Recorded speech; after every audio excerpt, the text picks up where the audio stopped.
fellow movie buffs and film connoisseurs.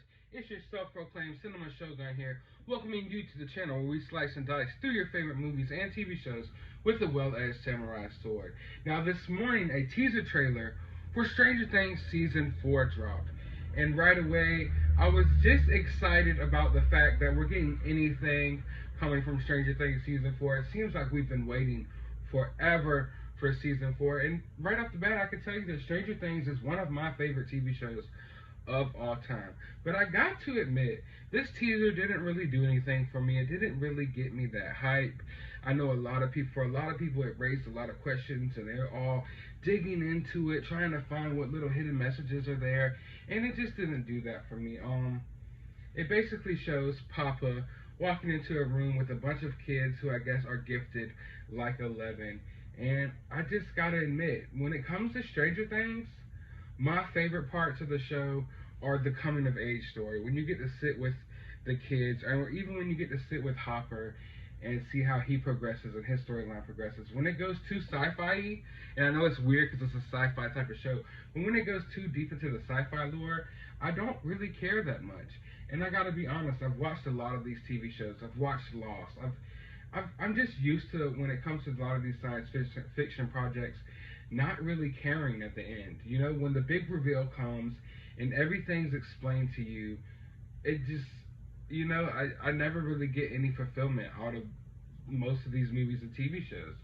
So when it comes to Stranger Things, I'm kind of have that sour taste in my mouth to the point where, like, I just honestly don't care too much about all this mystery and all this sci-fi lore that's going on behind the scenes. I don't really care too much about the upside down and all that. What I care about is the characters, and I love the characters, and I feel like this show shines so much when you just get to sit with Eleven and Dustin and all these characters and grow with these characters. And I mean, when it comes to showing that these other kids who are gifted like 11, I honestly don't care too much about that either. I feel like the weakest episode of Stranger Things so far was the episode where 11 runs off from her normal crew and she hangs out with that other girl who are like robbing banks and stuff, and she has powers too. Like, that episode just felt so out of place. It felt so out of place. And it kind of goes to show that when it comes to Stranger Things, you're better off sticking with your original crew and growing with that crew. When you try to branch off too much, it goes nowhere really. It honestly does. And don't get me wrong, I know a lot of y'all, that's your thing. Sci-fi is your thing. Wanting to know the mystery behind all this is your thing. But I gotta say that I just don't have faith a lot of times when it comes to showrunners and filmmakers anymore, that they actually know what they're going to do with the stories that they tell.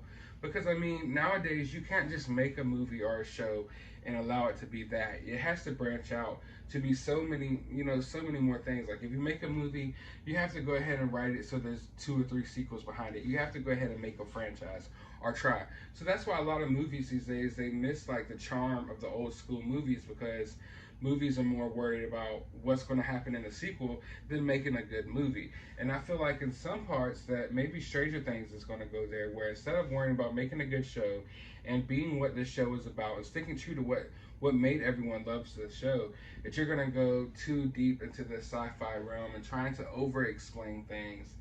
And I mean, it's just, I don't know if it's going to work out. Now, I should have faith in the Stranger Things people, because I mean, I've loved season 1 through 3. I loved all the seasons, everything about it. I really don't have any complaints. But when it comes to this teaser, it's just not doing it for me. It's just not doing it for me.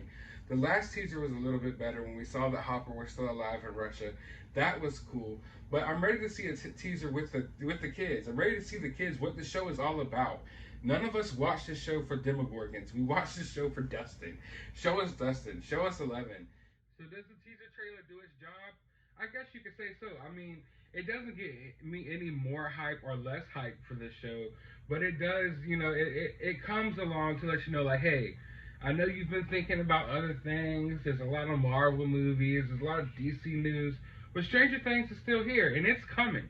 We're just reminding you that Stranger Things is coming, and that's kind of what this does for me. I'm not going to read into it too much. I'm not going to dig into it. I'm not going to dissect it scene by scene, because honestly, I don't care that much, and the teaser didn't make me care that much, but it did its purpose of letting you know Stranger Things is here, it's coming, don't worry. I don't know when it's coming or how long we're going to have to wait. I'm going to assume that we're going to wait at least another year probably for this, but who knows. But I want to know what you guys thought about the teaser. Let me know down in the comments below. Did it do its job? Did you like it? Did you peep anything crazy in that teaser that maybe I missed? Let me know down in the comments below. While you're down there, hit that thumbs up button and hit that subscribe button. And as always, please find some time in your day to go watch a movie.